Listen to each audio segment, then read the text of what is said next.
ધરાવીણ ધાન ન નીપજે અને કળવીણ માડું ન હોય, ઓઢાઘર જેહર જખરો કે જેની માં ઓથલ પદમણી હોય. એવી ઉત્તમ જનેતા હોય ને તો ઉત્તમ સંતાનોની પ્રાપ્તિ થાય, અને એવા ઉત્તમ સંતાનો હોય ને તો એ દુનિયામાં પોતાનું નામ રાખી શકે.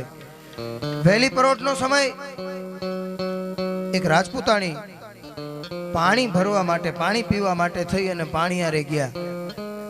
પાણીયારે જઈ અને હજી આમ જમણો હાથ લાંબો કરી અને કળશિયો હાથમાં લે, ત્યાં એ પાણીયારામાં ગોળાની આડમાં છુપાયેલી એક હવા વેતની કોઈ નાગણી આવી અને ફેરવી રાજપૂતાણીના હાથ ઉપર ડંખ માર્યો.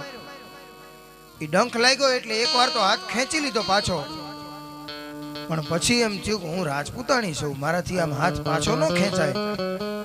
એટલે ફરીને પાછો હામે હાથ ધર્યો.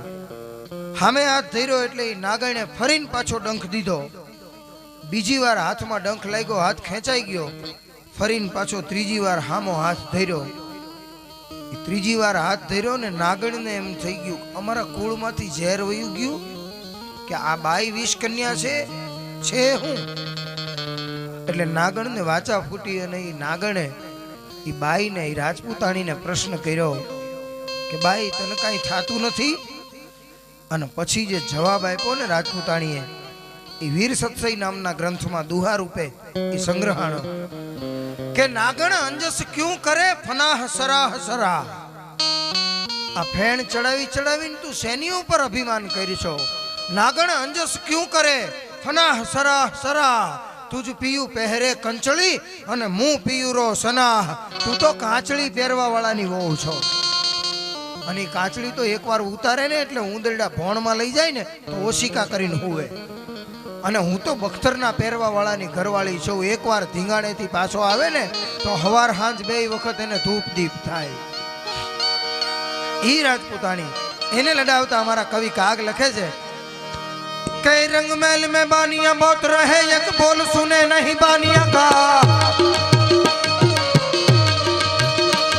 रंग मेल में बानिया बहुत रहे एक बोल सुने नहीं बानिया का. दरबार में गुनी का नाच नचे नहीं तान देखे गुनी कानिया का. नर नर प्रजा मिली पावन में नहीं पाऊं पैसा राई ठानिया का. जग जीवन जिनका पाठ पढ़े सोई जीवन राजपूतानिया का. सोई जीवन राजपूतानिया.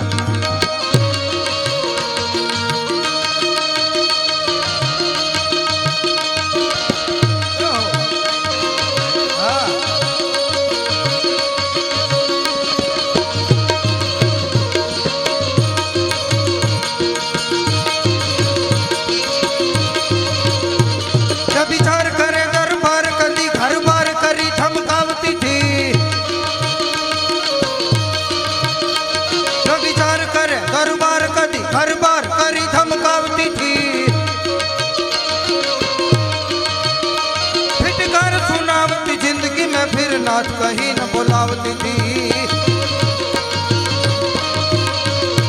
प्रतिजार को आप रिझावती ना जग धारक राम रिझावती थी. ऐसा पावन जीवन था जिनका सोई हिंद की राजपूतानिया थी.